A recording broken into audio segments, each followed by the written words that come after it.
Welcome to Modern Figures Podcast.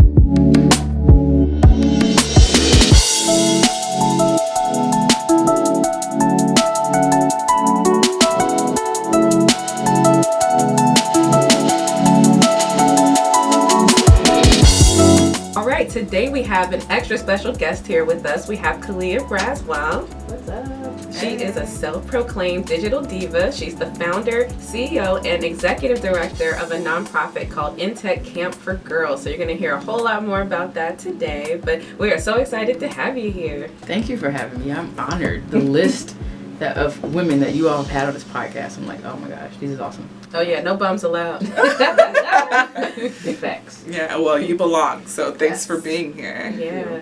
So, Kolya. Yes. I love your name. It's so beautiful. Thank you. Don't ask me what it means, because I don't. Don't worry, I won't ask you what it means. I know a small person named Kolya, and I love her. Aww. Shout out to Dr. Kristen Grant at Oklahoma. Oh yeah, that's right. Yeah, so anyways. Yeah. What's up? I want to know about your family and what things were like for you growing up. Yeah, those are some special people. Those are some special people. I'm just kidding. I love my family. So I was actually born in Rocky Mount, North Carolina, which is a super small eastern North Carolina town. My husband has family there. Oh my now. God, that's so random. I know, Everybody it's always super has random like a fact. random tie to Rocky Mount. Yeah. Yeah, so that's where I was born. All of my family actually is still there, majority of them. But when I was in the first grade, my mom moved to Charlotte just to kind of scope it out. And then in second grade, she moved me. And so, and that was kind of like the transition because she knew I would have more opportunities in Charlotte. Okay. And so it was a little rough, just, I guess, getting acquainted to the city and not having a whole lot of family there. Her uncle, my Uncle Steve, who I reference a lot in my life because he's so special. No, really. But Uncle Steve was there, Aunt Marcy, and my two cousins eventually when they were born. But, it was just us. So single parent home, first generation college student, like all that stuff, right? School was interesting. I was the kid that finished their work early and talked. Oh yeah, that was me. Yeah, so I was like, I'm not bad. I'm just surprise, everyone. That was Kyla. Right. Yeah, surprise. No, I got so bad once the teacher started making me grade everybody else's homework. Like she would.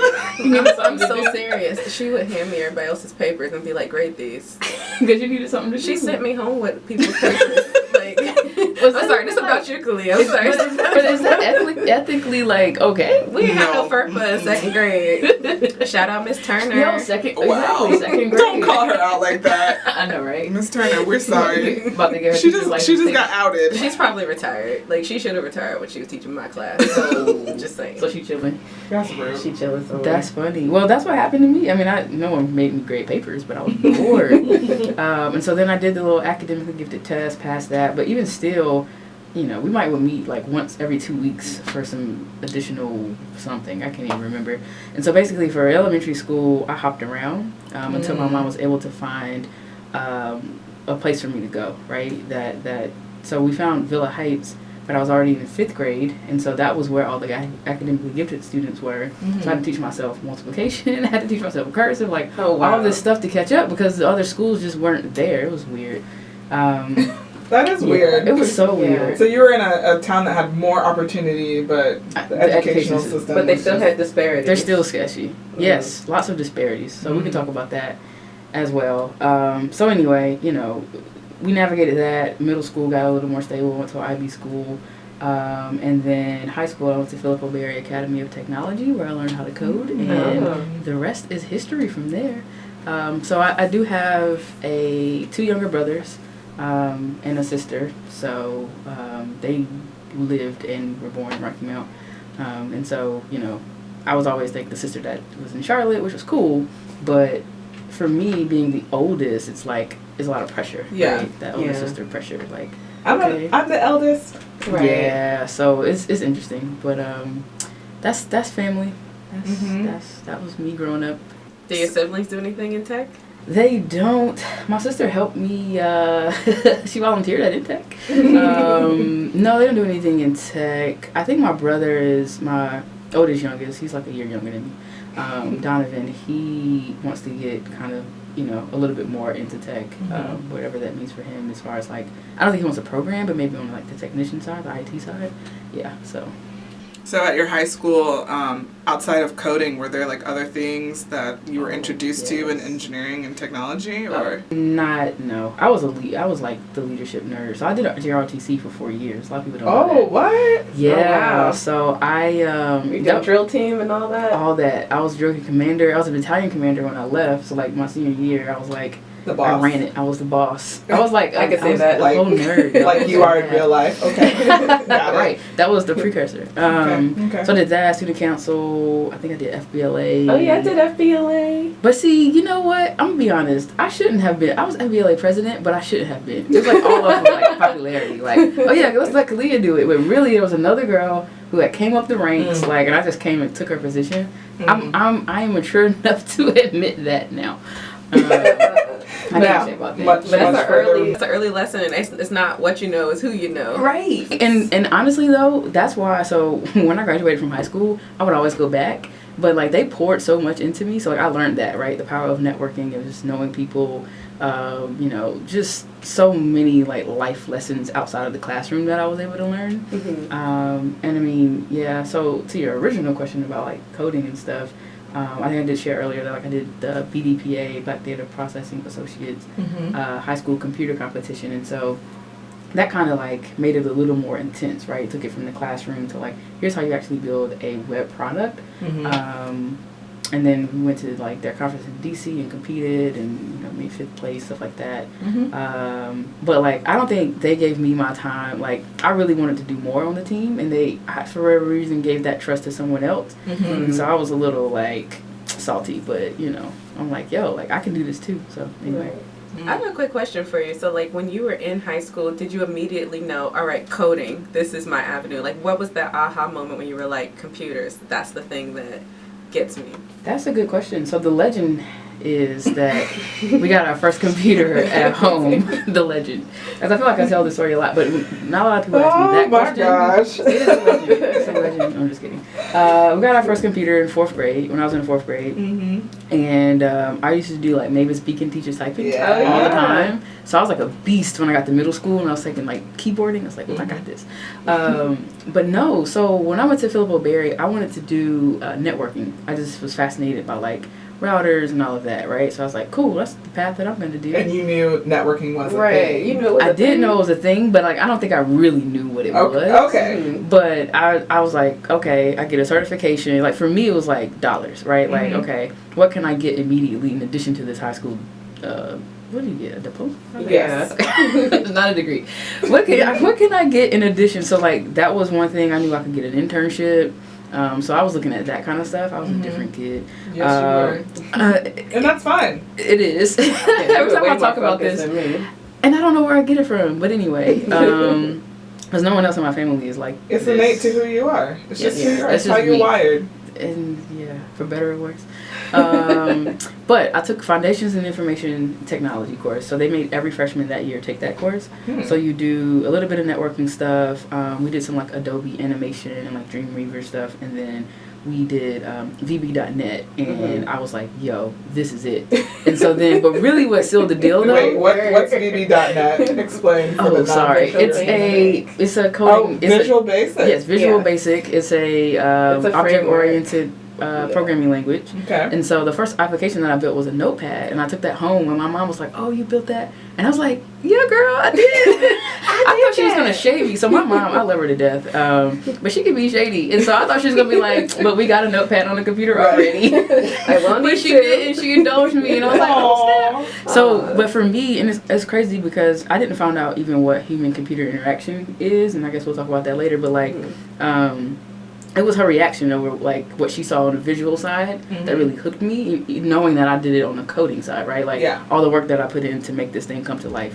That's kind of was like, oh, well, I'm gonna keep doing that. So then I switched my path. I still took networking courses, but I ended up like doing computer programming 1, 2, and then AP computer science. That's so cool that you that's had really all of cool. those options in high school. 'Cause yeah, I didn't realize how good I had it. Shout out to CS for all my people out there I who know, are right? working to make that happen That's across the important. country and internationally. Like, Yeah. that's a big deal. Yeah, the same way everybody has to take like math all 4 years or the first 3 years, I feel like computing needs to be that same way where For it's sure. a fundamental skill that you learn. You may not major in it, but you may do something that needs it. And it So- teaches you how to think. Yeah. Yeah, I tell people that I took JavaScript when I was in middle school, Nice. and it like blows their mind. Like, Yeah. you had Oh, wow. access to that? Seriously. Yeah, I did.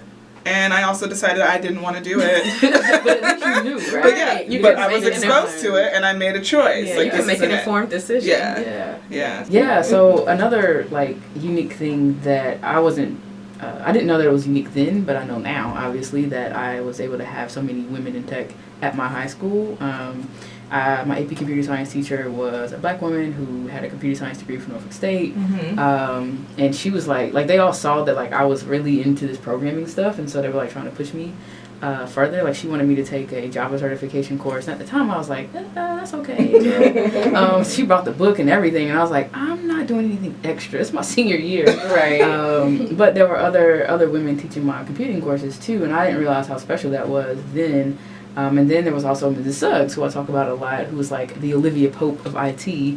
Anytime a computer went down or a network, they were like, where's Mrs. Suggs? Where's Mrs. Suggs? And I was like, yo, I want to be like her. Like, I'm going to be Mrs. Suggs. Fabulous. Right. She's very fabulous. I just wanted to be that person that people went to when their tech went down. Now that I'm older, I do not want to be that person. So, no, I can't fix your iPhone or whatever. Right. But anyway, I didn't realize how impactful they were until later, because when I went to NC State for undergrad, and that's when I was like, oh wait, where are all the women, where are all the black folks? Right. What's Where's going on Miss here? Suggs? Where is Mrs. Suggs? Where's she at? She had to go to school. So yeah, and so it wasn't until as of late where I realized, when I reflect back, that was actually really special. Yeah. Yeah. That's a big deal. And it sounds like even through your high school and BDPA, you had all of these affirming experiences with computing. It was never something that was just out of the question for you. You had so many people who looked like you. You were in the competitions. You succeeded. So for you, it was like, all right, this is something that I do. Yeah, it was a no-brainer. That's awesome. I'm going to study. In fact, I was so cocky that I majored in computer engineering when I first got to NC State. I was like, I'm not doing computer science. I could teach myself how to code. It's fine. And I got weeded right out. Right, exactly. NC State humbled me in so many ways. I got up out of there. I was like, computer science. Hey guys, hey friend. Hi guys. Because my best friend graduated from Philip O'Berry, my high school too, and went straight into computer science. And I was like, nah, I'm good on that. And then I was like, hey Kumar, I'm coming back over there, friend. What do I need to do? I need some allies. I need some support. Help me. Yeah. Okay, that's cool. Yeah. So what was college like for you? College was fun. NC State, so I did the, it's like a summer transition program. Oh, for NC I State. did one of those. Isn't it impactful? It changed my life. Yeah. Yeah. Oh, changed your life. Changed my life. Well, okay. I can't say that. I don't want to really talk about in detail about my life, but I was a hot mess coming out of high school. I was just real anti all the things. Oh. And I did the same thing in that bridge program.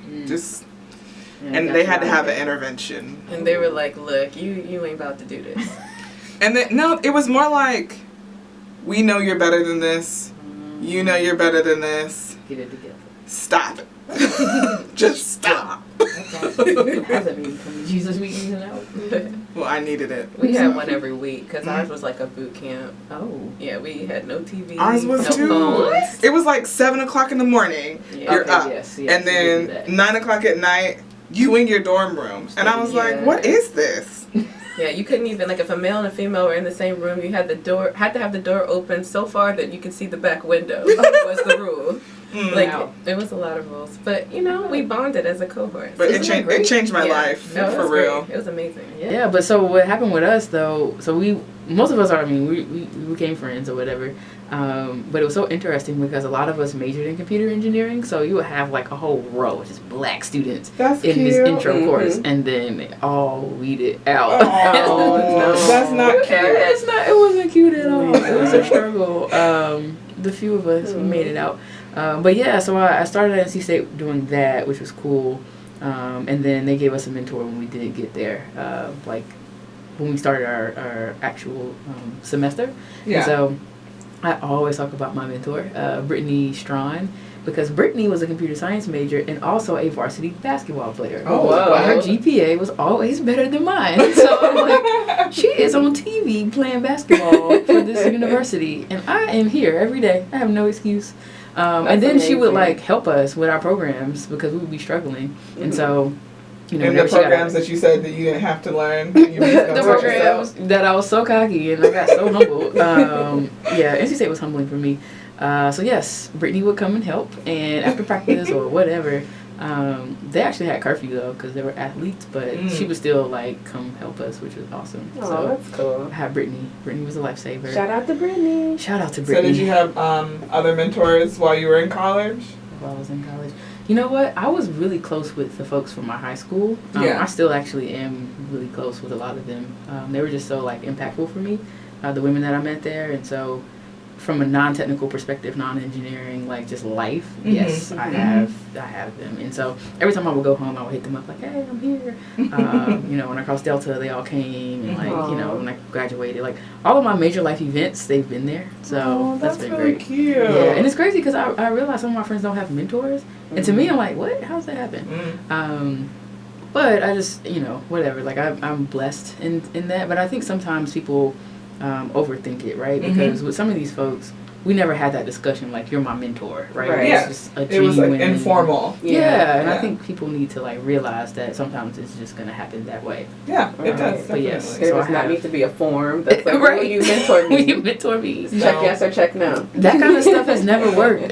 Outside of, like, Brittany, Yeah. like, that kind of stuff has never worked for me. And I think people should think about that a little more. Yeah, But yes. you prefer the organic meeting, Yes. like we just agree Yeah. with each other Yes. rather than like let's fill out these profiles Right. and figure out. Here's what I need. Yeah. from you. Right. Yeah. No, I had a Yeah. mentee, who just would invite me to coffee and want to talk all the time. And then one day she goes, and I want to thank my mentor. I was like, that's what I was like, what? She done fooled me into mentoring her. But, you know, we got along so much. I It can't. didn't I feel can't. like work. Well, It didn't feel like work. She said, "Can you be my mentor?" You're Right. like, "Oh, I'm too busy." Right, I like don't what's have the time requirement Exactly. for this? Exactly. Well, I had the opposite happen, and his name is Juan Eugene Gilbert, and I didn't realize that me going to these mandatory meetings. Yeah. Was your Was- mentor check in? Yep. You had no I idea. was so mad. I totally just got bamboozled. Yeah. I wasn't ready. I saw it coming. It's Yeah, like, okay, she and don't so even like know. other people were saying stuff to me, and I was like, no, he just makes me come to these meetings to talk about Nesby. No. That wasn't it. That wasn't it. Yeah, I did. Yeah. I love it. It's real life. That's Oh yeah. the organic things are real. That's Mhm. I like that. Yeah, for sure. Speaking of the National Society of Black Engineers, Hey. I know that you're heavily involved while you were Oh yeah. Well, in yeah. college. So yes, man. Let me tell y'all. So I went into NC State in 08, and so the 09 Nesby convention was in Las Vegas. And I was like, yeah. sign me up. Right. I am going. I don't know what we're gonna do, but I'm going to Vegas. I didn't go that year. I went. And it was off lit. the chain. That was my presidency They have not year. been back to We have Vegas, not right? been back to We have Vegas. not. They're not gonna go I back. went to not a I'm session. sure they might go Not back. a session. You know what? I remember opening, I think, a few, because I think we had some leaders in our chapter, but that's all I remember. I remember the casinos. I mean, I wasn't gambling, but like just Yeah. you know, ooh ah. But Shiny but things.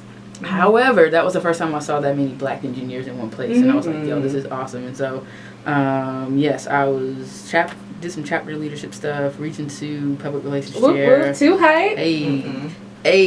Too hype. Too hype. And then national PR chair for 2 years. Mm-hmm. 2 years. Oh, wow. Yeah. I told you, heavily involved. When I do something, I go all in. I don't know any other way. I don't know any other way. And that's why I have to say no to stuff. Because I'm like, look, I can't. Yeah. But no, NSBE was awesome. I met so many great people. And then, it just kind of helped inform. So it was like a good continuation from like ROTC leadership to like, all right, this is like professional leadership. Yeah. And so you've always been a leader. Yeah.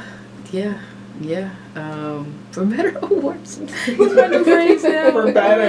It is a better. And that was just the foundation from like high school. Actually, my ROTC instructor, when I was a freshman, I hadn't even like come to school yet. I was still in middle school. He was like, "You're going to be a leader," and I kind of looked at him like, "Okay, I don't even know you, man, in this green uniform, but all right, whatever." But yeah, he was the first person to ever say that to me, and I was like, "Oh, all right, okay." And then it kind of came to fruition. So, speak life. Okay, so post leadership in NSBE, post Delta, post. I got a degree. Right. What did you do, and how did you get there? How do I want to tell that story? Okay, so I don't want to tell that story. I'm kidding. So I actually did undergraduate research while I was in undergrad too. And so nice. Yeah, and I thought I wanted to get a PhD then, right? So I'm like, I'm leaving NC State, but I'm going to go get a PhD. Mm-hmm. Well, I didn't get into any PhD programs. Spoiler alert. And so then haters, man, but it's cool. I survived. So the advice that I got though, because I reached back out like, what should I do? And they're like, well, your undergrad computer science grades aren't that strong, so get a master's and then reapply. That was the advice that I got. And so I ended up at UNC Charlotte. And then I liked UNC Charlotte's program because they had the concentration in human-computer interaction, which I didn't even know was a thing until probably my senior year at NC State. Okay, yeah. And so that's when I realized, like, I don't have to be a coder. I don't have to program. Like, yes, this is what I want to do because I like people. And so I was fortunate. Basically, just went back home and went to UNC Charlotte to do that program. And then the rest really is history from there because I did my first year. That's when I started INTech. That's also when I went to Apple and interned for a full year, which was a full year. Wow. Yeah. Wow. So I took a year off of a time. master's. Like, who does that? Nobody. That's So not I normal. felt crazy, but I'm like, I can't say no to Apple. Like, I'm going, and so I'll figure out the rest. And so UNC Charlotte's program has it where you can take 2 consecutive semesters off. Oh, and so it worked out perfectly. Yeah, and then I just went back and finished my master's, and then went back to Apple. I know we're gonna dig deeper into Apple, so I'm like high level, but I graduated from NC State, UNC Charlotte, Apple, UNC Charlotte, Apple. I mean, was grad school just easy for you, or you just like, I'm gonna take off a whole year? No, but when you get an opportunity like that, That's you just can't true. say no to it. I did feel crazy. The recruiter said a semester, to be clear. Oh, okay. So I was like, oh, okay, that's fine. And then when I get on the phone with what would be my manager, he's like, oh, okay, so you could take a year, right? And I was like, yeah, but on the other side of the phone, I'm like, what? How the heck am I going to make that work? And that's when I found out the 2 consecutive semester thing. And I was asking all my friends, I'm like, am I crazy? Like, I could graduate next year. Right. But I'm so glad that I took that internship. So no regrets there. So did you meet Apple through like your relationship with NSBE? Like, how did they come knocking on your door? You're just like, I'm out of my business. Yeah. Considering NC Wit has sponsored this podcast. Oh, yeah. So I am a NC Wit member. I'm like an OG in that community. I got the Aspirations Award in 2008, which is their first national award, where we went to Charlotte. Side note, my summer bridge roommate also was from Charlotte. We had never met. We both were going home the same weekend, ironically, and then I was like, are you going for this Aspirations thing? And she was like, yeah. And I was like, cool, I'll see you. I'll see you there. I see you on stage. Right, exactly. So anyway, so I got the award, and in 2014, the NC Wit, what was it? The summit, their annual summit that they have was in California, and so I was a student thing, and she was like, "Oh, here's my card. Email me your resume, and we can have that discussion." And so, long story short, the team that I ended up on was actually looking for a woman or a diverse candidate, right? So whatever that means. But I think I'm sure they didn't tell you. But I actually think he did want a woman, right? Like race, outside of it, I think he did want, because he wanted more women on his team. And he was actually looking for somebody in user experience. Oh. And the crazy thing, like, this is favor all day because I didn't have a portfolio for real. I mean, I had something on my website, but it wasn't like a for real, like, UX portfolio. Okay.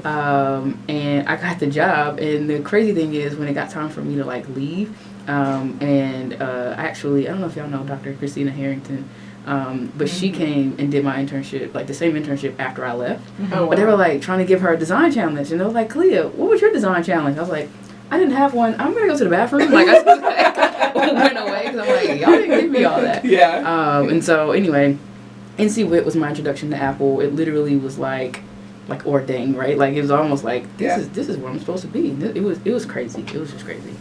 So, which Apple store did you work at? Because I'm trying to figure out if you went to it or not. I'm just playing. So I know you were in Silicon Valley from our conversation earlier, but like where? Yeah. So Apple's headquarters is in Cupertino, California, and then they also have offices. They actually have offices all over that place, but Sunnyvale. So my internship was in Cupertino, which is where I stayed, which was... Is it expensive? It's very expensive, but I mean, they had corporate housing. But there's not a lot of black people in Cupertino, so it was interesting trying to live there. And then when I went for my full-time job, I worked in Sunnyvale, and I lived in Oakland, where there was more black people. So just to clarify, not the Apple store. Not the Apple store, Apple's headquarters. So when you look at the back of your device and it says designed by Apple in California, I was there. It's made by Kolya. Not made by Kolya, but one of my friends probably. I'm being dramatic. I know, it's fine. So Silicon Valley was an interesting experience for you. On the job, what was it like? What were you doing? Yeah, so I always tell my Apple story in two parts. So because my internship and my full-time were just drastically different. Yeah. But in both cases, I worked on internal tools. So unless you've worked at Apple or you work there currently, I actually can't even tell you what I worked on. Oh, well, however, it's just a culture thing. And I don't want to get... We're not Apple-y enough. Reprimanded. I got all the things. I know, right? But like the way phone, these NDAs are set up. The laptop. Nah, but so I did internal tools. So my customers were Apple employees, basically. Okay. And so my internship, I did a lot of stuff. I was doing research interviews, like user interviews, and I really I was designing a lot of things like email newsletters, like stuff that people were like think random, but like it was critical to the work that we were doing. Yeah. And my internship was unique because depending on the department you're in Apple. Because of the culture, so one, you may not be able to tell people what you're working on, even if they work at Apple. And two, you may not be able to meet a lot of people across the company. But I had the opposite experience because we helped create internal design guidelines for like internal tools. So externally, Apple has like extensive design guidelines for folks building apps and all of that, right? But internally, that really didn't exist. And so my team kind of spearheaded that. And that was kind of like my... I wouldn't say claim to fame, but I used that project in order to get my full-time job because people knew what it was. Yeah. And I I built that website. I helped on that project. Nice. And so I was doing a lot of different things. I was coding a little bit. I was designing a little bit. But that's when I really found my power as a user experience, like designer / engineer, whatever you want to put at the end of that. And was able to say, like, be in a meeting with my manager who's trying to advocate why a button needs to be blue. And I'm like, well, actually, the users said that it needed to be green. Right. And then I waited, and he was like, okay. And the button ended up being green. I'm gonna look and see what buttons I got. Oh my goodness. It won't be anything on your actual... it's a secret thing. Yeah. That's right. My job, my full-time job... I really want to know. I'm sorry. Yeah, it's okay. It was it's nothing my inquisitive nature. It's okay. Well, then you're really going to want to know. So on my full-time job, I worked on an app that everybody from retail to corporate had to use. Oh, wow. It didn't look all that great, but, we made it usable. We made it work. Yeah. So just even being able to do that, right? This isn't fair. I'm sorry. Apple, let us know. No, they're not. Okay, fine. But I actually went from being like an interaction designer, so like the person that was responsible for knowing like if you click on this button, what's your next screen gonna be? Like what is the messaging gonna be? All of that, like every detail for an interaction, I was kind of helping figure that out. And then I was like, okay, well, I want to be with people more. In my full-time job, I was on it's IS&T, it's like their internal like IT user experience. Right, exactly. And so I was on the user experience group where we kind of would serve as kind of like a design agency, if you will. And so we had an entire research lab where you would go in and like on one side you'd have all of the folks on research, but then on the other side you bring in your users and like they can't see you. It's like one of those like one-way windows. One-way mirrors. Yeah, and so it was awesome. And so I switched to being on the research team. And so, like, I was, like, recruiting participants and, you know, helping helping do data for those lovely interviews we used to do. Yeah. Oh, so you mean all the stuff you do in a PhD? Oh, yeah. Nice. Yep, all that stuff. So, anyway, moving right along. Yes, the PhD dream I had. Yep. No, I'm just kidding. So that's what I did that was my last role that I had at the company. And it was interesting. I mean, I made a lot of friends. I had a lot of, I had like several group chats with different black folks at Apple, and I was part of what was then African American Employee Association. Apparently now it's called something else, like Blacks at Apple, I think. So just kind of like being involved. I had relationships with executives because I'm just that person that like email them like, hey.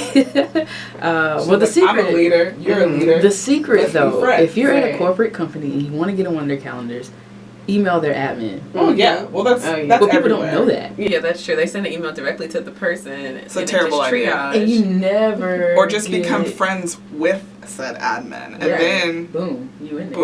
Boom. So that's what I did. I did that as an intern. So on my last day, I had a meeting with the head of HR. And I was like, hey girl, let me tell you all the stuff that's happened. Because overall my experience at Apple was great. But there was just some little things that I was just kind of like, I just don't think training like unconscious bias and diversity training is trickled down enough to like middle managers and things of that sort. And so I struggled with that. And just trying to advocate why I was doing the advocacy work to getting more students of color in tech. It's just kind of like, what do you mean? Look around you. And just kind of, push through that. So it wasn't the isolation itself, it was just like certain things accumulating over time that kind of told you, the work that I do external to the company is more significant to me and ultimately will be more significant to our society. Yes, exactly. So that's why I'm no longer at Apple and I'm full-time doing INTech Camp for Girls. So we should mention INTech Camp for Girls was something that you started while you were in school? Yes, in grad school. So NC Wit, again, shout out to them. They have the Aspire IT grant, and so I wrote the grant along with the Stars Computing Corps at UNC Charlotte, and we held our first event August 2014. And literally, like, I never intended to start my own organization. It was never my goal. And I had never really thought of a vision beyond that day, right? It's just like, let's put everything we got into this day, and then not even an hour after the event, I get an email from a parent, like, you've changed my child's life in 8 hours. Oh my God, we're cooking you dinner. And I was like, okay, girl. And the crazy thing is, like, that parent ended up becoming a mentor to me, and her daughter is still involved, and I'm a mentor to her. Great. And I actually stayed with them one of my semesters in grad school. So, I know. But so the magic is what I call it, and the energy from the parents, the students, and the volunteers from that day told me, like, we have to keep doing this. And so that's how INTech is still alive today. Yeah, that's great. So tell us more about what INTech does and maybe even like why this logo was chosen. Oh, that's a good question. So I'll talk about the logo really quickly. So it is like a little light bulb with a, I don't know, the little symbol on the inside that means women. One of my friends from NC State created it, and he literally created like all of the design specs, sent it to me, and I was like, yes, like it was no revisions. I was like, that's it right there. That's amazing. It did take me a while to come up with INTech. It's gonna be like a month, but then like our 3 pillars are inform, inspire, innovate, and so you have that in, and you're getting girls in tech. So that was like my Nesby brain working from the PR side. Okay. But our mission for INTech is to increase. Excuse me, that's Nesby.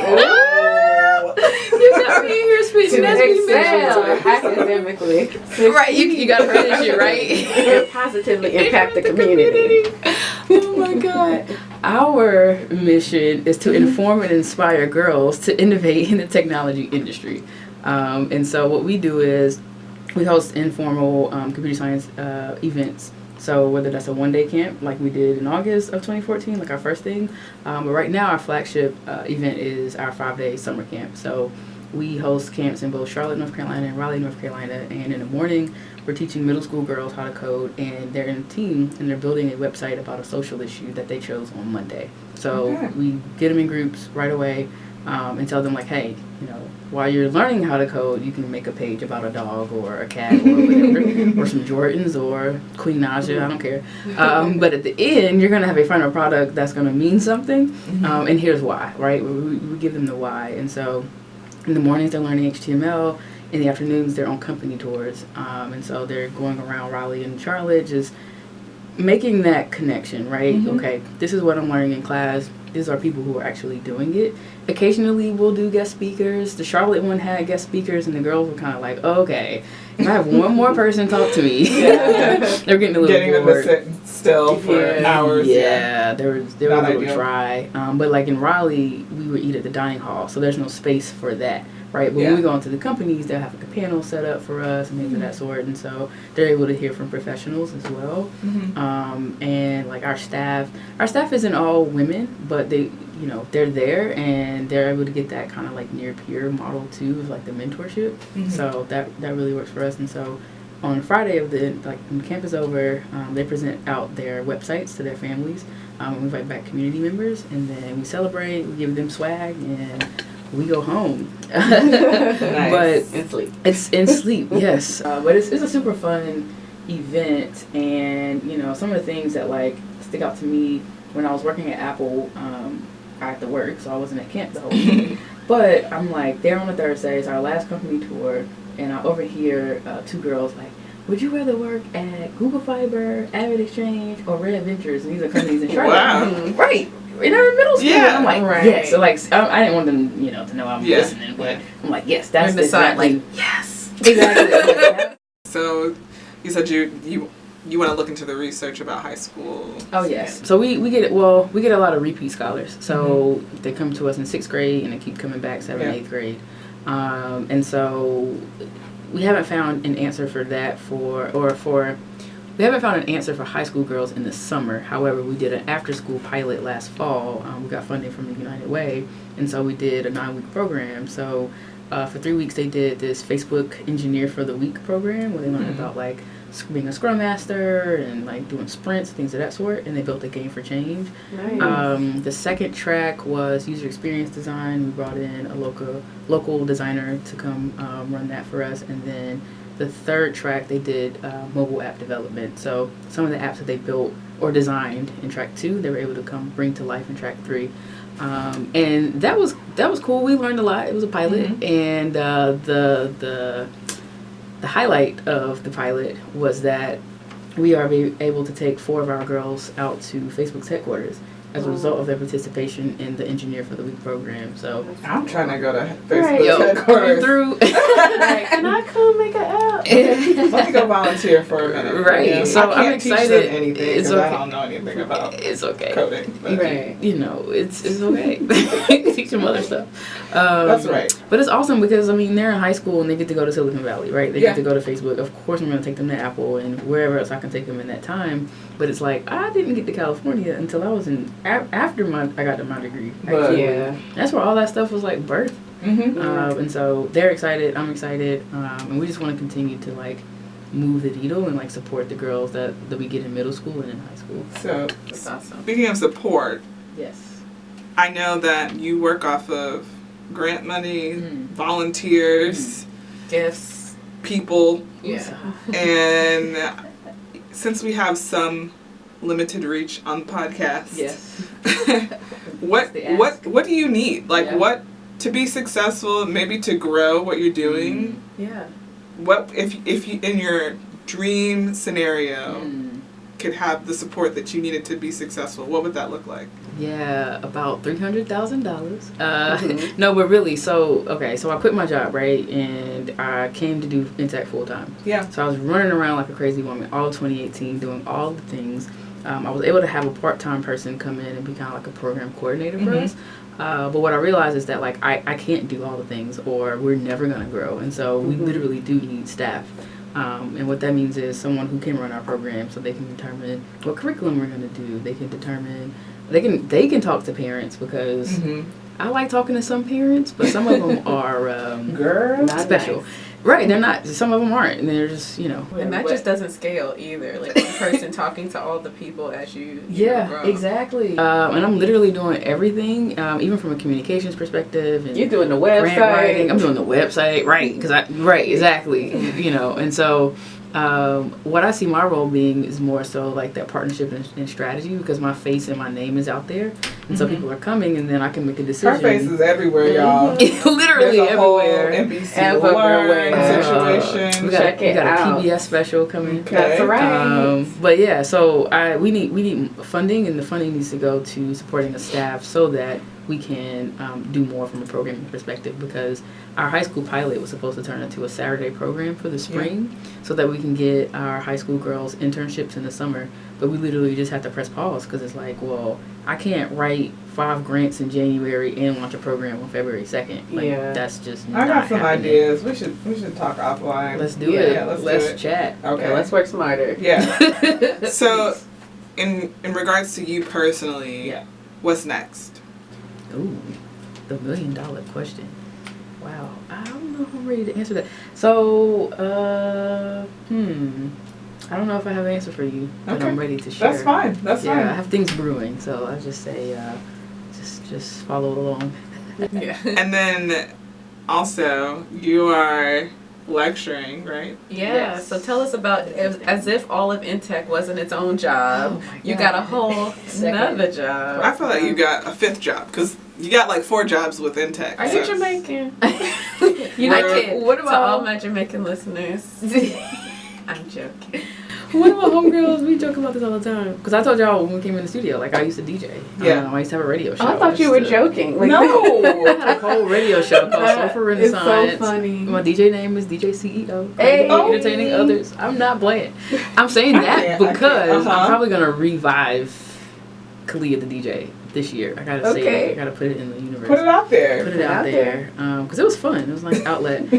But yeah, I'm doing, I'm an adjunct professor at Johnson C. Smith University. What are you teaching? I am teaching computer networking. Go figure. Oh, It all comes full circle. It all comes full circle.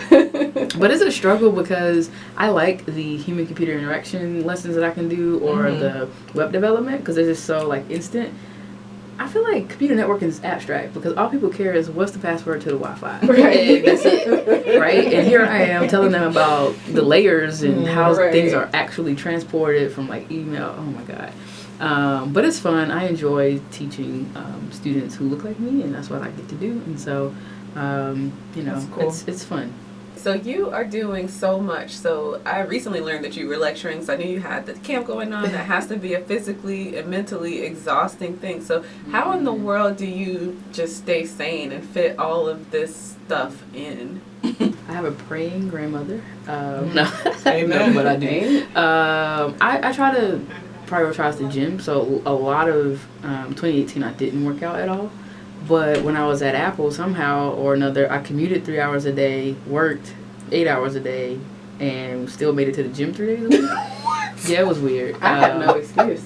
Yeah, exactly. And that's how I felt. 15 minutes. That's how I felt because when I moved back to Charlotte, I didn't have all of these things and I wasn't working out. And so anyway, now I try to prioritize the gym. Ideally 3 days a week. I haven't really got there yet, but we'll get back into it. And I found that in this line of work, you have to have routines. Yeah. And so I try to start and end the day. So I end the day reading. I just read until I fall asleep, basically. And then... Like a physical book. Yes, I prefer a physical book. Okay. Because I like to put my phone down and away. And then I pick up a book and I'm reading it. Like journaling and things of that sort. And so like creating these habits. I also am a huge champion of the Best Self Co journal, and that keeps me on track. And then I have to like put these time blocks in there to say I'm going to journal or I'm going to read. And yeah, I will say I need to get out more. In Charlotte, I do work a lot. And then my homegirls also work a lot. And so if we're hanging together, we're talking about work. Oh, no. Yeah, so maybe. That's not how it's supposed to work. I know. And so I got to do better at that and just kind of like just getting outside or whatever. I don't have hobbies, so that's why I didn't bring Reading back is DJing. a hobby. Yes. Reading is a hobby. So I'm trying to read 20 books this year, and I'm averaging right now 5 books this quarter, so I think I can make it. But yeah, so my work-life balance, I'm trying to work on that, and just kind of figuring out what self-care means to me, and just like, all right, Kolya, it's 10:30, like stop, like close your laptop, like do something else. Yeah. You know? And so yeah, I try. I think we all struggle with that. I don't think there's really a balance though. No, I think there's isn't. a harmony or something, or it ebbs and flows. So that's what I try to do. I do cook breakfast every morning, and I try to make that a standard thing. That's like self-care for me. But you don't have bacon. No bacon. I do cook breakfast every morning. I just know. I don't eat breakfast meat. I know things. Okay, yeah. So like eggs and potatoes, or eggs and avocado, like a sandwich or whatever. Oatmeal. I like how you start the day doing something for you. Like, yes, and I put my phone down. Like, I don't want to look at it until I've had my tea. That is actually self-care, I think. Like, I do not check my email until after I've gotten out the bed. I'm doing whatever, you know what I mean? Like, I've eaten and had my tea. Like, that's important. And then I'll hop into email. Because I feel like if you look at email right when you wake up, then all of that is on your brain immediately. Unnecessary stress. Those emails are going to sit right there until you answer them. And you can't do anything about it while you're showering. So you might as well go ahead and take your shower and read them when you get done. Exactly. I do have to get better with social media in the morning, though. Just that with like a devotional or something. I was good in January. Then it all went downhill. Ain't that the story of everyone? Right. So let's wrap up. Yeah. How do people find you? And INTech, for that matter. You can find me. I am Khalia Braswell, Khalia, on all things, or Digital Diva on Instagram. INTech is INTech Camp, INTECH Camp, on every platform as well. So we keep it uniform, so you can find us, or you can go to intechcamp.org and find us there.